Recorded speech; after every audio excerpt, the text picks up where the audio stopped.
La visualisation, c'est vraiment une pratique très courante dans le monde, tu sais, chez les sportifs, chez les personnes qui réussissent, parce qu'en fait, ils se sont rendus compte que la visualisation avait un fort impact. C'est une anticipation de ce qui pourrait arriver.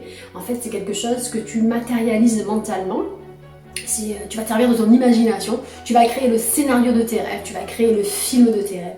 En fait, tu es producteur, réalisateur, scénariste de ta visualisation comme de ta vie, puisque au quotidien, même sans visualiser, on est créateur de notre vie, qu'on en soit conscient ou qu'on n'en soit pas conscient. Ce qui se passe quand tu vas visualiser, c'est que tu vas anticiper au maximum la façon dont tu vas te sentir, la façon dont tu vas te comporter lors d'un événement futur.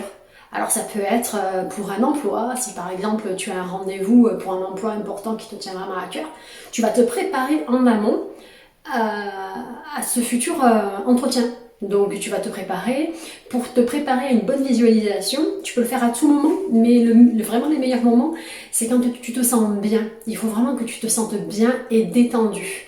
Si tu sens que tu as des pensées négatives, que tu as des mauvaises émotions, surtout tu ne visualises pas. Tu penses à des choses qui te font plaisir, mais ne t'imagine pas des scénarios, d'accord? Parce que dans ces moments-là, tu vas créer des scénarios merdiques. Et bien sûr, tu vas les attracter, parce que si tu mets de fortes émotions, ben bien sûr, ça va se manifester dans ta vie.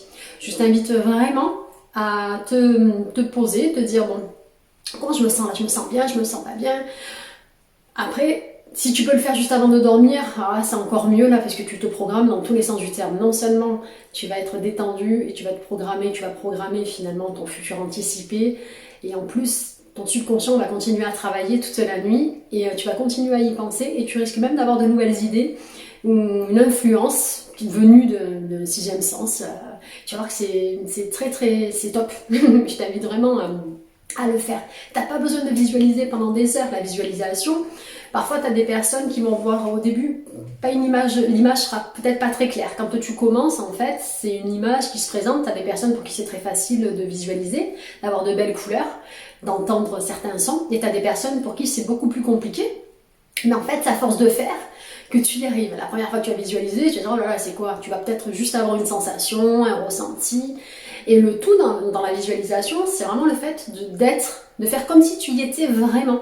Alors dis-toi, où est-ce que je suis? Avec qui je suis? Qu'est-ce que j'entends? Qu'est-ce que je vois? Est-ce qu'il y a quelle sensation je ressens? Qu'est-ce qui se passe? Et de là, tu te crées un petit scénario, une scène. Et cette scène, il faut la revivre plusieurs fois, créer le scénario de plus en plus précis, ressentir de plus en plus précisément l'événement anticipé. Et c'est comme ça, petit à petit, tu vas t'entraîner. 1 heure de visualisation, si je ne dis pas de bêtises, par rapport à ce que j'ai lu dans les différentes études scientifiques, ça équivaut à 6 heures d'activité intense. T'imagines?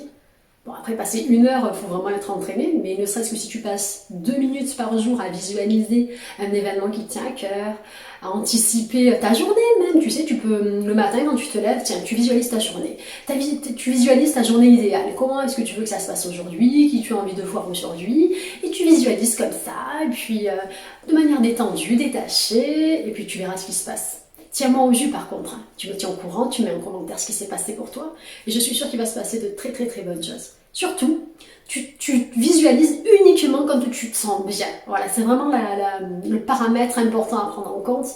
Te sentir bien, te détendre et laisser aller ton imagination. Voilà, tu te forces pas. Après, si tu n'as pas envie, il ne faut pas faire. Il faut faire dans les moments où tu as envie. Et si parfois pendant la journée, tu as l'image de ta visualisation, parce que ça peut être aussi un objectif qui te tient à cœur, un très grand objectif, tu vois la fin en fait de cet objectif, d'accord?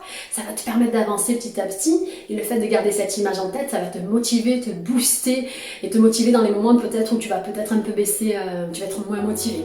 Voilà, le fait de garder cette visualisation, cette image en tête, va te permettre d'avancer, et d'avancer vers l'objectif qui te tient à cœur, vers l'idéal, vers quelque chose qui te tient vraiment à cœur. Voilà. Bon, ben, c'est fait un plaisir comme d'habitude d'être avec vous.